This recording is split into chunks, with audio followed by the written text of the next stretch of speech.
नमस्कार दोस्तों, स्वागत है आप सभी का अपने YouTube channel the secret civil servant में। और ये क्वेश्चन आपका paper number 6 UP special unit number 2 population and energy से रिलेटेड और नवीकरणीय ऊर्जा का क्वेश्चन है। और नवीकरण ऊर्जा में हम पवन ऊर्जा का करा रहे हैं, सौर ऊर्जा का क्वेश्चन कराया, बायोमास ऊर्जा का क्वेश्चन कराया, जल विद्युत ऊर्जा का क्वेश्चन कराया। और ये क्वेश्चन जो आपका है वो है पवन ऊर्जा से संबंधित। ठीक, क्वेश्चन क्या है? उत्तर प्रदेश में पवन ऊर्जा की संभावनाओं को देखते हुए सरकार द्वारा उठाए जा रहे प्रयासों का उल्लेख कीजिए।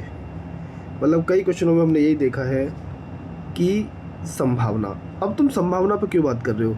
क्योंकि आपको पता है कि हमारे यहाँ इंडिया में, और कहो तो ऑल ओवर द वर्ल्ड, वो तो धीमे धीमे पेरिस संधि हुई थी, है ना, उसके टारगेट सेट हुए थे कि ग्लोबल वार्मिंग है, क्लाइमेट चेंज हो रहा है, इसकी वजह से वो टारगेट सेट होकर के कोशिश की जा रही है कि जो परंपरागत ऊर्जा पे हम थे उससे हट करके अब रिन्यूएबल एनर्जी पे जाया जाए, नवीकरणीय ऊर्जा पे जाया जाए। अगर अपनी यूपी का ही आंकड़ा देख लें हम, तो लगभग 81% आप थर्मल पावर से एनर्जी लेते हो, है ना। और इससे क्या होता है कि कार्बन उत्सर्जन हो रहा है, कोयले वगैरह का इस्तेमाल आप कर रहे हो अगर एनर्जी के लिए, तो उससे कार्बन उत्सर्जन हो रहा है। कार्बन उत्सर्जन से ही ग्लोबल वार्मिंग हो रही है। ग्लोबल वार्मिंग क्या है? Climate change. और क्लाइमेट चेंज की वजह से बहुत सारी दिक्कतें आने को हो रही हैं। तो जब शिफ्ट हो रहा है कि हमने कहा कि 14% लगभग अभी भी रिन्यूएबल एनर्जी स्थापित हो चुकी है, जहाँ हम शिफ्ट हो गए 14%, तो क्यों ना इस आंकड़े को जो 81% दिख रहा है किसी टाइम पे बढ़ा करके आप चाहोगे कि 100% हम पहुँच जाए। जैसे इंडिया का टारगेट है 2070 तक, है ना, नेट न्यूट्रलिटी का, तो वो उस टारगेट को कैसे अचीव करेंगे? तो जब हम नवीकरणीय ऊर्जा को देख रहे हैं कि हमने कहा कि 14% तक नवीकरणीय ऊर्जा उत्पन्न हो रही है, तो उसमें हमने कई सारी चीज़ें देखी। सौर ऊर्जा देख ली, पवन ऊर्जा देख रहे हैं हम, है ना, बायोमास ऊर्जा देखी और जल विद्युत ऊर्जा देखी। तो जब तुम किसी नई चीज़ पे जाते हो तो उनमें संभावना ही तो होती है कि आगे कितनी संभावना अभी बची हुई है। अब बड़े बूढ़े आदमी में तुम कितनी संभावना देखोगे कैरियर की उड़ान भरने की? एक नई युवा जो एक बच्चा होगा उसमें संभावनाएं खोजी जाएंगी, उसी अनुसार उसे मोड़ा जाएगा तरीके से। जब एक विद्यार्थी स्कूल में जाता है या फिर स्टार्टिंग में रहता है तो वहीं तो संभावना खोजी जाएंगी किस फील्ड में जाएगा ये। तो वैसे ही जितनी एनर्जी है उसमें कितनी संभावनाएं हैं, हम कितना प्रयास करना चाहिए, किस मोड में प्रयास करना चाहिए, वो चीज़ देखी जाएंगी ना। अब उत्तर प्रदेश में पवन ऊर्जा की संभावनाओं को देखते हुए सरकार द्वारा उठाए जा रहे प्रयासों को उल्लेख कीजिए। क्वेश्चन ये है आपका, ठीक है ना। तो चलिए इस क्वेश्चन को स्टार्ट करते हैं। फॉर्मेट आईबीसी रहेगा, ठीक है ना। तो उत्तर प्रदेश में ऊर्जा की बढ़ती मांग और पर्यावरणीय चिंताओं को देखते हुए, इसको पहले थोड़ा छोटा किया जाए इसके बड़े फॉन्ट को देखते हुए ही।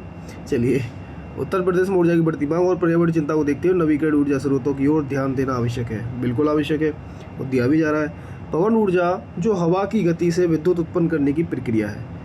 बड़े बड़े, अगर तुमने वैसे नहीं देखोगे, साउथ की अगर मूवियाँ देखते होगे तो दिखते हैं ना पवन चक्कियाँ बड़ी बड़ी लगी हुई, जहाँ विलेन दौड़ा रहे हैं किसी बंदे को, उसके पीछे भाग रहे हैं, तो वो लगे होते हैं टर्बाइन टाइप के बहुत बड़े बड़े पंखड़ी वाले। तो पवन ऊर्जा जो हवा की गति से विद्युत उत्पन्न करने की एक प्रक्रिया है। यूपी के लिए एक संभावित नवीकरणीय स्रोत हो सकता है, और ज़्यादा इससे बिजली उत्पन्न नहीं हो रही है फिलहाल, बट एक पॉसिबिलिटी तो है कि इस तरह शिफ्ट हम कर सकते हैं, ठीक है ना। तो इस तरीके से हमने इसका इंट्रोडक्शन दे दिया। आगे बढ़ते हैं कि संभावनाएं क्या हैं। तो संभावनाओं को खोजा जाए, जिस तरीके से आपने जल विद्युत परियोजना की संभावनाओं को खोजा, जिस प्रकार से आपने बायोमास की संभावनाओं को खोजा, वैसे ही आप संभावनाएं पवन ऊर्जा की खोज लो। तो वर्तमान उत्तर प्रदेश में पवन ऊर्जा की क्षमता लगभग 1400 मेगावाट है। पहले इसको भी कम किया जाए, नहीं मेगावाट को कम नहीं किया जाए, इसका जो ये फॉन्ट बड़ा आ रहा था इसको कम करने की बात करिए। चलिए, तो देख लीजिए यूपी की भौगोलिक स्थिति कैसी है। क्या यूपी की भौगोलिक स्थिति पवन ऊर्जा के लिए सही है? तो देखिए, मानसूनी हवाओं का कुछ क्षेत्रों में अधिक प्रभाव रहता है, तो है तो सही। बुंदेलखंड क्षेत्र में देख लीजिए पवन ऊर्जा का, ठीक है ना। तो इस क्षेत्र में 50 मीटर पर ललितपुर, महोबा, झांसी में अपार संभावनाएं हैं, है ना। अब इस तरीके से देखो, जब प्रीलिम्स की होती है ना, प्रीलिम्स के ऐसे फैक्ट भी मैं इस तरीके से याद करता हूँ कि बस एक बार देख लिया, उसके बाद सीधा शॉर्ट तरीके से याद किया जाए। जैसे पॉलिटिकल साइंस में मैंने हमेशा एक ट्रिक बनाई थी, LLP, life, liberty and property. इसी तरीके से जब इसको मैंने याद किया था तो इसको भी ऐसे ही किया था, है ना। लाला की महबूबा झांसे में, लाला हमारे हैं मिर्ज़ापुर के लाला, तो उनकी जो महबूबा है, महबूबा मतलब महोबा, महबूबा झांसे में है। अब झांसे में किसके है भैया, गुड्डू भैया के होंगी, और किसके झांसे में होंगी, मैं हालांकि उनकी वाइफ नहीं है उसमें, उनकी बेटी है। लाला की महबूबा कहाँ है, झांसे में। तो ये तो बुंदेलखंड क्षेत्र की 3 नाम हमने ले लिए, ललितपुर, महोबा, झांसी में अपार संभावना है। एग्जाम्पल के तौर पे जब हमने डाला, हालांकि यह रटने की ज़रूरत नहीं है, ये आपका मेंस का कोई पेपर है, हालांकि मेंस में भी टिकट चीज़ें लिखी जाती हैं, ठीक है।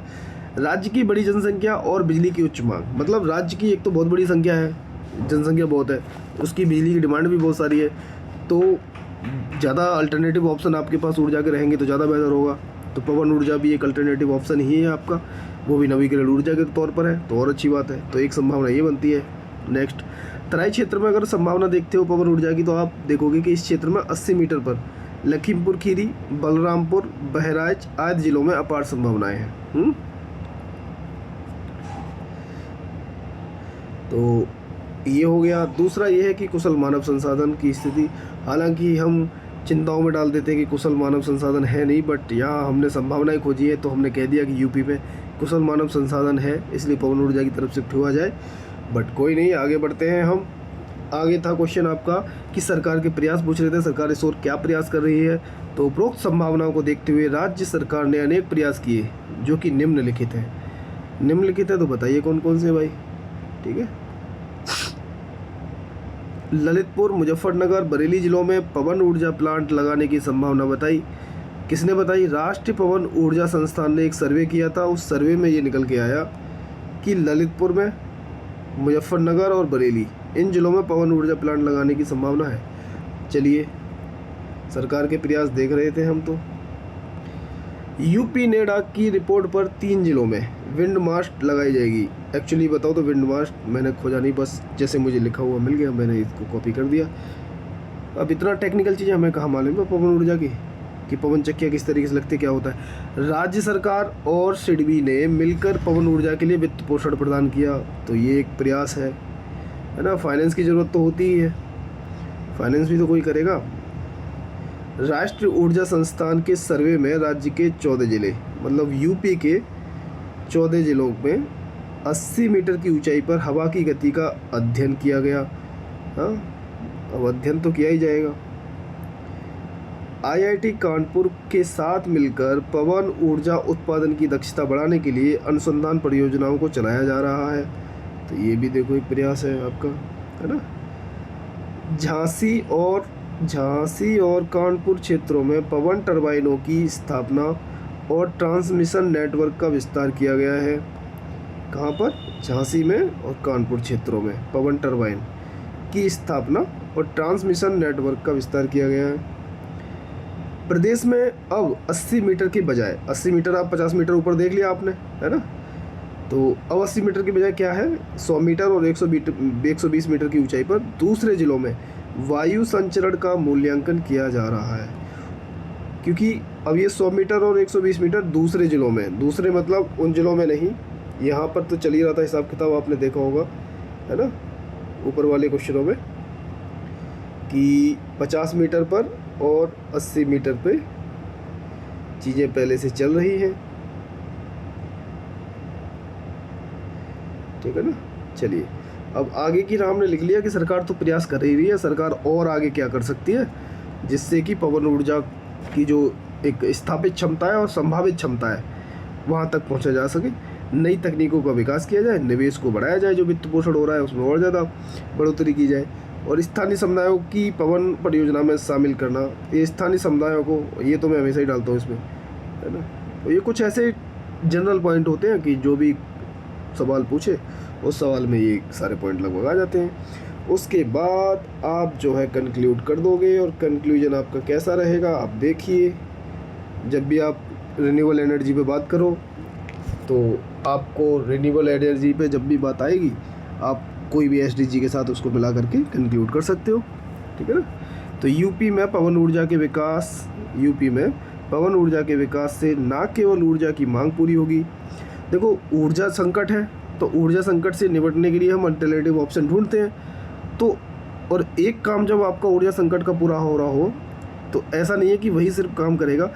नवीकरणीय ऊर्जा तो इसलिए भी इम्पोर्टेंट है कि आपके ऊर्जा संकट से तो आपको निपटारा देगी, बल्कि पर्यावरण स्थिरता और आर्थिक विकास में भी महत्वपूर्ण योगदान देगी, क्योंकि ग्लोबल वार्मिंग की वजह से ही हम शिफ्ट कर रहे हैं, वरना कोयला फूकते रहो जितना है ना। साथ ही यह पेरिस समझौता और COP26 की प्रतिबद्धताओं को भी पूरा करने में सहायक होगी। SDG 7 आपको डालना हो कहीं तो डाल देना, वरना ये इंट्रोडक्शन काफ़ी ठीक है ना। तो इस तरीके से आपका एक क्वेश्चन का आंसर हमने करा दिया और आप देखते रहो। प्रीलिम्स की तैयारी आपकी चल रही होगी, बट हम भी स्टार्ट करेंगे, जल्दी ही करेंगे। अभी मैंने एक वीडियो बनाई थी, वो आप सबने देखी होगी सुशील सर के साथ, है ना। बाकी हम अपना भी बताएंगे पूरा।